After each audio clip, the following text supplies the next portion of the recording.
यांग को यहाँ पर दुश्मन कबीले के मास्टर की एक छोटी सी बच्ची दिखाई देती है जिसे यांग मारने का सोचता है, लेकिन उस बच्चे की खूबसूरत और मासूम सी स्माइल देखकर उसका दिल पिघल जाता है। अब क्योंकि यांग के दिल में इतनी भी नफरत नहीं भरी थी कि वो एक छोटी सी बच्ची को मार दे, इसलिए वो उस बच्ची को लेकर वहाँ से जाने लगता है। यांग जानता था कि उसके अपने कबीले यानी कि सैड फ्लूट के योद्धा उस बच्ची को मार डालेंगे क्योंकि वो दुश्मन कबीले के मास्टर की बच्ची थी। और होता भी कुछ ऐसा ही है, क्योंकि जैसे ही वो कुछ दूर उसको लेके जाता है तो वहाँ पर उसके अपने कबीले के कुछ योद्धा उस बच्ची को मारने का प्रयास करते हैं और यहीं पर उस छोटी सी बच्ची को बचाने के लिए यांग अपने ही लोगों की जान ले लेता है। वो एक एक करके अपने कबीले के योद्धाओं को मारकर वहाँ से अमेरिका के एक छोटे से शहर लॉर्ड में अपने पुराने दोस्त स्माइली के पास जाने के लिए निकल पड़ता है। अब कुछ दिनों का सफर तय करने के बाद आखिर वो लॉर्ड सिटी में पहुंच जाता है, जहाँ पर आधे से भी ज्यादा मकान टूटे पड़े थे और उस शहर में लोग भी बहुत कम रहते थे। जहाँ पर सबसे पहले यांग की मुलाकात रॉन नाम के एक आदमी से होती है जो एक शराबी है। वो हर समय दारू के नशे में रहता है। जिसके बाद हम देखते हैं कि वहाँ पर 8 बुल नाम का एक आदमी आता है जिसे यांग अपने दोस्त की फोटो दिखाकर उससे एड्रेस पूछता है, जिस पर 8 बुल उसे बताता है कि आपके दोस्त स्माइली की तो 3 साल पहले ही डेथ हो चुकी है। वो यहाँ पर लॉन्ड्री का बिजनेस करता था, इसलिए 8 बुल यांग को उसकी लॉन्ड्री तक पहुँचाकर वहाँ से चला जाता है। जिसके बाद हम देखते हैं कि यांग की मुलाकात उस लॉन्ड्री में एक लिन नाम की लड़की से होती है जो अब उसका लॉन्ड्री का बिजनेस चला रही है। लिन उससे पूछती है कि तुम स्माइली को कैसे जानते हो, जिस पर यान उसको बताता है कि स्माइली मेरा बचपन का दोस्त था। जिसके बाद वो उसे ये पूछती है कि क्या तुम अपनी बेटी के साथ अकेले ही आए हो, जिस पर यांग उसको बोलता है कि ये मेरी बेटी नहीं है, इसके पेरेंट्स मर चुके हैं। जिसे सुनकर लिन को बहुत दुख होता है, इसलिए वो उस बच्ची का नाम अप्रैल रखती है। लिन उसे कहती है कि तुम यहाँ पर रह सकते हो, लेकिन तुम्हें लॉन्ड्री के काम में मेरा हाथ बटाना पड़ेगा। जिस पर यांग बोलता है कि मुझे ये काम नहीं आता है, पर लिन कहती है कि कोई बात नहीं, मैं तुम्हें लॉन्ड्री का काम सिखा दूंगी।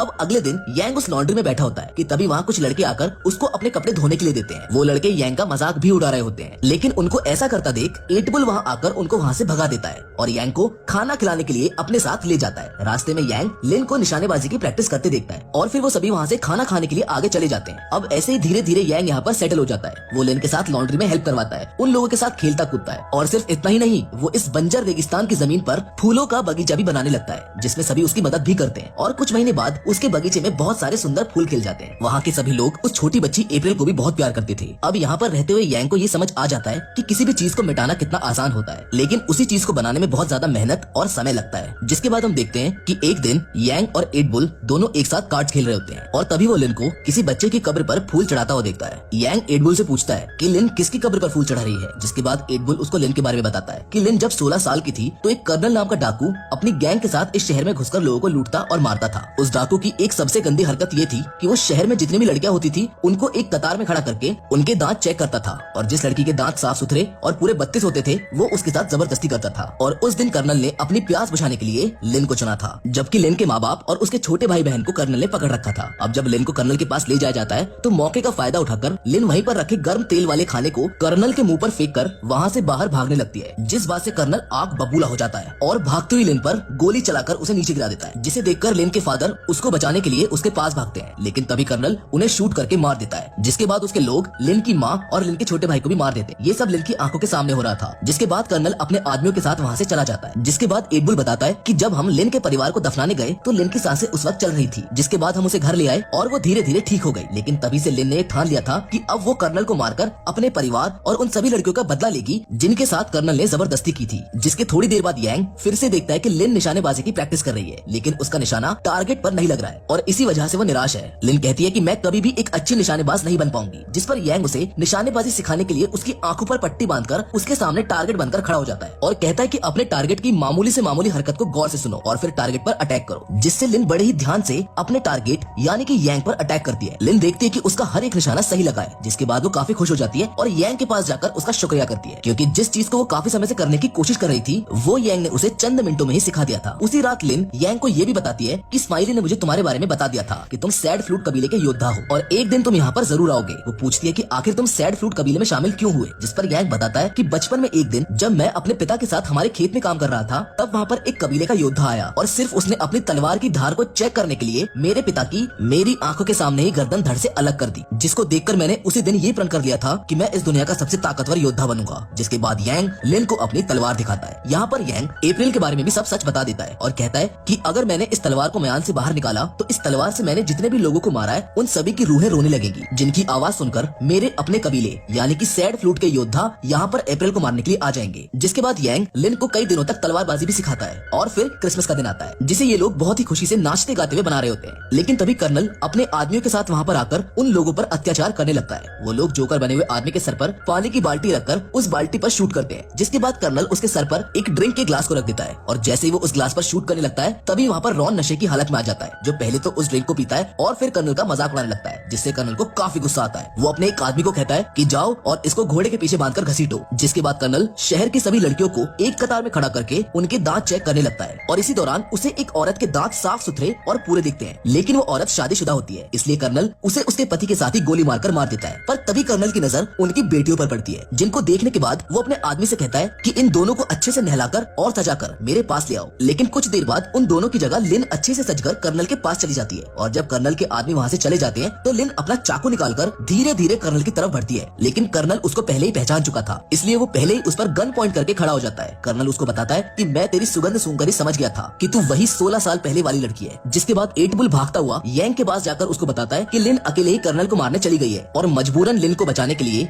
यांग को आखिरकार अपनी तलवार म्यान से बाहर निकालनी पड़ती है। जिसके बाहर निकलते ही सैड फ्लूट के मास्टर को यांग के बारे में पता चल जाता है और वो बड़ी तेजी से अपने योद्धाओं के साथ उसकी तरफ जाने लगता है। उधर दूसरी तरफ हम लिन को देखते हैं जिसे कर्नल के आदमियों ने पकड़ के रखा हुआ है और कर्नल लिन के साथ जबरदस्ती करने की कोशिश कर रहा है, लेकिन तभी वहाँ पर यांग पहुंच जाता है जो कर्नल के आदमियों को बहुत आसानी से मार गिराता है। लेकिन जब वो कर्नल को मारने लगता है तो लिन उसको बोलती है कि इसे तो मैं अपने हाथों से मारूंगी, लेकिन उन दोनों की बातचीत का फायदा उठाकर कर्नल लिन को ढाल बनाकर विंडो से नीचे कूद जाता है और अपने घोड़े पर सवार होकर वहाँ से भागने लगता है। तभी लिन उस पर जोर से चाकू फेंक कर उसे मार गिराती है, लेकिन वो कर्नल नहीं होता है क्योंकि कर्नल उनको चकमा देकर वहाँ से भाग गया था। जिसके बाद यांग लिन को बोलता है कि मेरी तलवार म्यान से बाहर निकल चुकी है, इसलिए मेरे कबीले के लोग यहाँ पर किसी भी वक्त पहुँचते होंगे, इसलिए मुझे यहाँ से अब जाना होगा वरना तुम सब भी मेरी वजह से मारे जाओगे। जिसे सुनकर एट बुल उसको बताता है कि कर्नल यहाँ से भाग चुका है और वो अपने दुगने से भी ज्यादा आदमियों को लेकर हम लोगों को मारने के लिए वापस जरूर आएगा और अगर तुम यहाँ से चले जाओगे तो हम कर्नल का मुकाबला कैसे करेंगे। वहीं एक आदमी ये भी बोलता है कि हम बिना किसी हथियार के कर्नल का मुकाबला नहीं कर पाएंगे, जिस पर एट बुल रॉन की तरफ इशारा करते हुए कहता है कि इसके पास कुछ खास है। जिसके बाद रॉन उनको अपनी वाइफ की कब्र को खोदने के लिए कहता है और उसकी वाइफ की कब्र में उन्हें रॉन के द्वारा छुपाए गए बहुत सारे हथियार मिलते हैं। दरअसल रॉन की वाइफ ने मरते समय उसको एक वादा करने को कहा था कि वो जिंदगी में कभी भी हथियार नहीं उठाएगा, लेकिन अब मजबूरी में रॉन को अपनी वाइफ से किए हुए वादे को तोड़ना पड़ता है। जिसके बाद वो सभी लोग उन बंदूकों को चलाने का अभ्यास करने लगते हैं। अब हमें दिखाया जाता है कि अगले दिन कर्नल अपने बहुत सारे आदमियों के साथ उनकी तरफ आ रहा होता है, जिनके सामने यांग अपनी तलवार निकाल कर खड़ा था, जबकि रॉन एक ऊंचे टावर पर उन पर निशाना साधे हुए था। और जैसे ही कर्नल अपने आदमियों के साथ शहर में अंदर घुसता है तभी रॉन एक डायनामाइट पर शूट करके उसे ब्लास्ट कर देता है, जिसकी वजह से कर्नल के काफी सारे आदमी मारे जाते हैं और चारों तरफ धुआं फैलने की वजह से यांग कर्नल के आदमियों को मारने लगता है। वहीं रॉन भी कर्नल के आदमियों को शूट कर रहा होता है। जिसके बाद कर्नल अपने आदमियों को रॉन को मारने के लिए टावर पर भेजता है, लेकिन रॉन पहले ही रस्सी के सहारे से उस टावर से नीचे उतर जाता है। जिसके बाद एक बार फिर से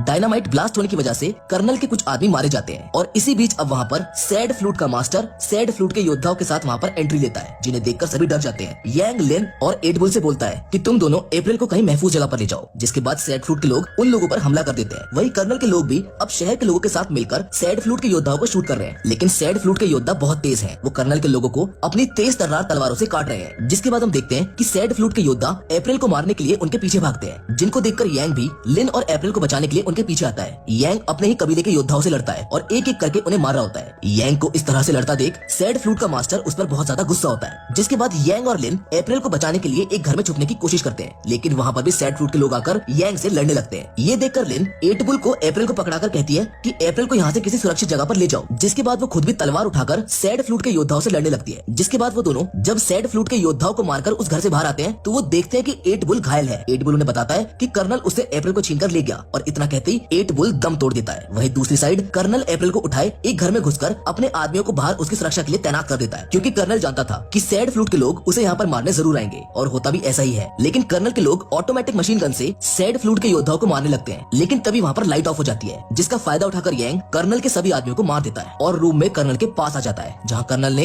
अपनी गन अप्रैल के ऊपर तान रखी होती है और उसी वक्त कर्नल अप्रैल को शूट कर देता है। लेकिन यांग बड़ी फुर्ती से उसकी गन से निकली गोली को अपनी तेज धार तलवार से दो हिस्सों में काटकर कर्नल से अप्रैल को बचा लेता है। जिसके बाद यांग लिन को मौका देता है कर्नल को मारने का, जहाँ पर लिन और कर्नल के बीच लड़ाई होती है, जहाँ पर लिन पहले तो कर्नल के पैर को तलवार से काट देती है और जब वो नीचे गिर जाता है तो उसको तलवार से काटकर मार डालती है। इसके बाद वो दोनों उस रूम से बाहर आ जाते हैं, लेकिन उनके सामने अब सैड फ्लूट का मास्टर खड़ा होता है, जो यांग को कहता है कि तुम्हें इस दुश्मन कबीले की मास्टर की बच्ची को अपने हाथों से मारना होगा। लेकिन यांग इसके विपरीत अपने मास्टर यानी कि सैड फ्लूट मास्टर से फाइट करने लगता है, जहाँ पर उन दोनों में भयानक तलवारबाजी होती है। लेकिन आखिर में यांग सैड फ्लूट मास्टर का गला काट देता है और मरते मरते सैड फ्लूट मास्टर यांग से ये कहता है कि तुम इस बच्ची को जहाँ पर भी लेकर जाओगे सैड फ्लूट के योद्धा तुम्हें ढूंढकर मार डालेंगे, जिसके बाद वो मर जाता है। अब इसके बाद यांग लिन के पास जाता है जिसकी गोद में अप्रैल सही सलामत खेल रही होती है, जिसे देखकर यांग लिन को बोलता है कि अप्रैल का ख्याल रखना क्योंकि मैं यहाँ से हमेशा के लिए जा रहा हूँ। सैड फ्लूट के लोग सिर्फ मेरी तलवार के जरिए ही मुझ तक पहुँच सकते हैं और अगर मैं यहाँ पर रहा तो तुम दोनों की जान खतरे में रहेगी। इतना कहते हुए यांग उन सबसे बहुत दूर चला जाता है, जिसके बाद अब हमें कुछ महीने बाद का सीन दिखाया जाता है। यांग एक बर्फीली जगह पर है जहाँ पर सैड फ्लूट के योद्धा आ जाते हैं, जिनको देखकर यांग अपनी तलवार म्यान से बाहर निकालकर उनसे लड़ने के लिए तैयार